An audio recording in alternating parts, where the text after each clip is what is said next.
the pair add-in, if, you know, we sort of joke around that's the best darn drill in the world. And I think that's great for a number of reasons. One, because you can really, you know, the main reason we do it is focus on the connection. You know, when the boat's going, you know, it's only a pair, it's really easy to feel the connection. And as pairs add in, it gets increasingly harder to feel the connection.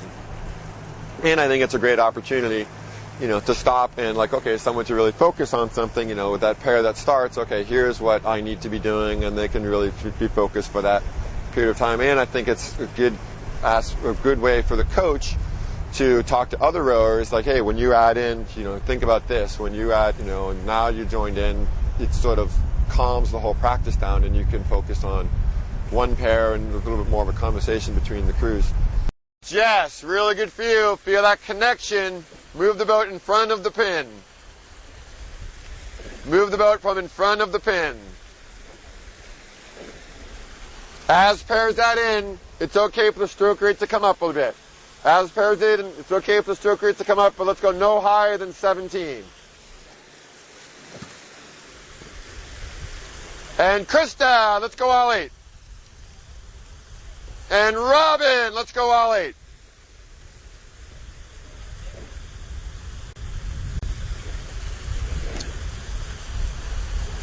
Start it with the legs, feel the connection with the legs, and thrust through mid-drive.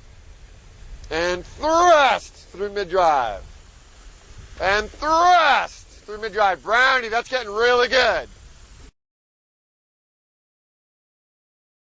Okay, eyes closed. I think eyes closed is really good and really important for a few reasons. I mean, one thing that I think that we do a lot about is that we don't necessarily coach the motion more than we coach the feeling more than the motion. Instead of just saying, okay, do this with your back and do this with your shoulders, and what it should look like, oftentimes is what it should feel like. And the eyes closed, I think, is really good from an individual standpoint, because an individual standpoint, like, feel the connection with the blade, feel the connection, like, feel the bend of the oar, and then from a crew standpoint, you know, feel the swing, feel the rhythm within the crew. So I think, you know, rowing the eyes closed forces that a lot more. And of course, the crew needs to be fairly relaxed when they're doing it. If they're really tense, rowing eyes closed, it sort of defeats the purpose.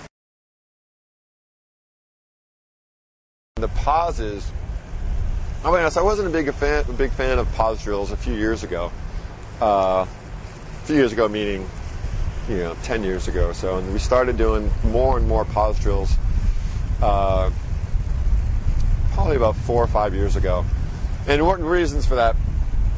Well, the reason I wasn't a big fan of it, because we talk about being very drive oriented, and, you know, everything is focused on moving the boat. So I think I got too focused on just doing the drive, and of course, you know, you need to have good recovery. Not necessarily to let the boat run out, although that's important, but to set yourself up for having that good drive. So oftentimes, this, you know, the pause where the pause the body's over, you know, and the half slide pause, you know, it's mainly, the reasons we do it is mainly to set yourselves up for a good, strong position in the catch. And like you might have noticed, we say bring your stomach forward into the catch, and it's not just a matter of like getting your body over, but your stomach forward into the catch so you can turn the good body position into a good, strong, well-connected leg drive, or good, strong, well-connected, with the wake rolling on through, the good, strong, well-connected mid-drive.